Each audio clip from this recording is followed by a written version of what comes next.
Donc, la vidéo sort de celle que je viens de faire sur ER et Soral, hein, pas de jaloux. Il n'y a pas de raison, donc l'étude du mouvement Suavelos, et ses dirigeants, enfin en particulier le leader Daniel Conversano. Alors, c'est un mouvement qui pour moi a des failles et des lacunes absolument rédhibitoires, hein.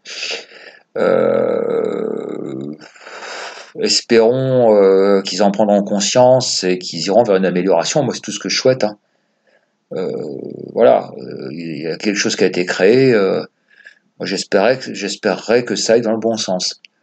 Alors, d'abord, il faut voir quels sont les protagonistes. Alors, que ce soit au niveau du public ou des dirigeants, entre guillemets, c'est la même chose, c'est un public jeune, avec un niveau socioculturel qui est manifestement très faible, niveau moral qui est assez faible aussi.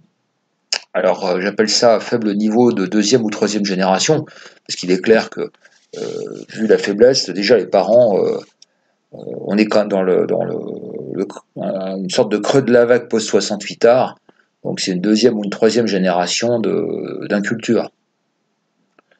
Ça atteint même un niveau tel qu'on est dans l'inconscience, ce que j'appelle l'inconscience socio-éducative, c'est-à-dire qu'on se rend même plus compte de la faiblesse du niveau. Et pour les dirigeants, c'est pareil, hein. Je veux dire que ce soit Conversano ou Mercado, etc., hein. Alors, les conséquences, c'est quoi? Ben, c'est une grande perméabilité à des discours grand n'importe quoi, mythomaniaque ou paralogique, hein. Bon, le dernier exemple, c'est Thomas Ferrier, là, c'est quand même. C'est tellement ridicule que. Enfin, moi, j'en revenais pas, quoi. On se laisse abuser par des discours aussi nuls. Donc, je te dis, c'est l'inconscience du besoin éducatif, parce que là, ils s'en rendent vraiment pas compte, hein. Bon, je l'ai vu en vous mettant la vidéo de Suavelos Normandie. On voit que les gars, ils en sont à bientôt changer de langue, hein, pour une langue nordique ou une langue slave. Euh, à prendre comme musique de référence le métal. Enfin bon, c'est du grand n'importe quoi. C'est très très bas, quoi. Ça entraîne aussi un rejet de tout ce qui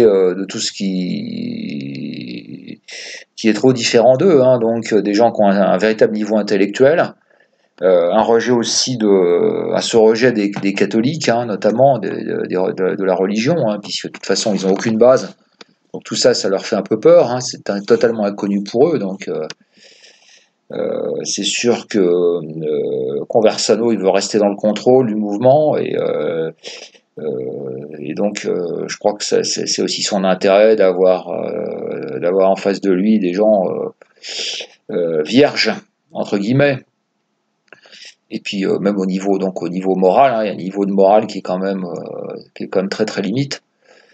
Bah, ça entraîne aussi cette espèce d'impolitesse, hein, d'irrespect, d'incivilité, notamment vis-à-vis des autres mouvements clairs, mais aussi vis-à-vis des anciens. Je veux dire la façon dont je défends pas Soral, mais la façon dont Conversano s'adressait à Soral, c'est quand même plus qu'irrespectueux. Enfin, je veux dire, il y a l'âge quand même, hein, voilà, l'éducation, voilà, hein, Soral pourrait être son père, donc, enfin, quand même, hein.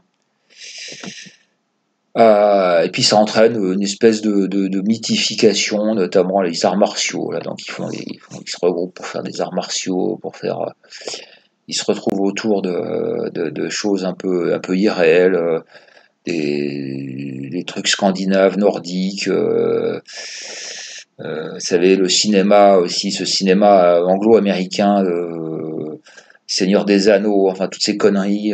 Voilà, voilà un petit peu leur mythologie, quoi. Bas de gamme. Alors, il y a aussi un gros problème, c'est la dépendance économique, hein, notamment de leur leader, qui est Conversano, donc qui a quand même pas fait grand-chose de son existence d'un point de vue concret, en termes d'études et de formation.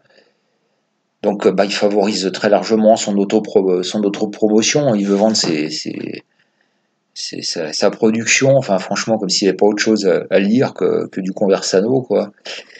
Et puis on voit qu'il y a des renvois d'ascenseurs avec d'autres types qui sont un peu comme ça dans le putaclic et le cas social, quoi. Donc ça n'élève pas le niveau. Il y a aussi une grande faiblesse des repères identitaires, comme je vous ai mis, donc c'est Conversano, hein, donc lui-même déjà franco-italien, il l'admet sans problème il y a effectivement une difficulté, mais il y a aussi, d'autant plus qu'effectivement, ils font une famille avec une jeune femme, une jeune femme d'origine moldave. Donc voilà, ça aussi, ça cause un. Euh, il le reconnaît d'ailleurs, hein, donc alors ce qui fait que il a intérêt, il arrange le mouvement à sa sauce, hein, donc on voit qu'il l'oriente vers le racialisme européen. Là. Bon, c'est plus facile, c'est comme ça, il est à l'aise, quoi. Donc il faudra qu'il arrête de parler de nationalisme, hein, il n'est pas du tout nationaliste. Voilà. Il y a aussi la forme de ce mouvement, enfin le discours de ses principaux protagonistes. Donc vous avez le grand monarque qui a un discours tout à fait humiliant, donc il s'adresse à un public de façon très humiliante, très méprisante, alors que lui-même, enfin franchement, il est d'un niveau extrêmement faible, il raconte que des conneries, enfin c'est lamentable. Et puis il y a aussi camarade Jean, hein, donc qui est quelqu'un de très sincère, mais qui a un discours anxiogène et affolant, quoi. On a envie de s'ouvrir les veines, hein, quand on écoute une de ses vidéos. Donc tout ça n'est pas positif, hein, ça entraîne une perte de confiance, donc ça favorise le repli, la paranoïa. Voilà, donc tout ça n'est pas bien positif, hein, donc en conclusion, ça favorise, c'est un mouvement qui favorise, enfin c'est on dit le communautarisme, c'est le repli. Donc des gens en manque de confiance, peu cultivés, qui se regroupent, ça fait vraiment pauvre, hein. Et comme je dis toujours, une association de faiblesse n'a jamais créé de richesse, hein. Donc ça donne une espèce de logique de sous-développement, aussi bien intellectuel qu'économique, hein, ça mènera à rien. Comme je dis toujours, le premier devoir d'un nationaliste, c'est de se développer lui-même, hein, tant par les études que au niveau professionnel.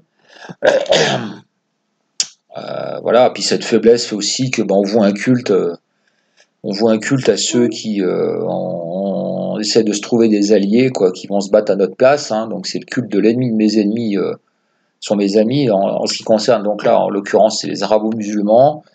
Donc la tendance logique c'est de considérer Israël comme le bouclier de l'Occident, hein, donc je même si ce mouvement n'est pas ouvertement ou très clairement sioniste, bon, il a tendance à considérer qu'Israël, voilà, donc on se trouve des couilles par procuration. C'est un peu triste, hein. Donc voilà, voilà ce que je pense, hein. Donc clairement c'est un mouvement qui a quand même qui a des fondations extrêmement fragiles. Et je lui prédis pas un grand avenir, quoi. Et de toute façon, enfin si, un avenir dans le sous-prolétariat et dans le quart-monde, quoi. Donc, mais si c'est ça l'avenir de la France ou de l'Europe, je vois pas, je comprends pas très bien l'intérêt.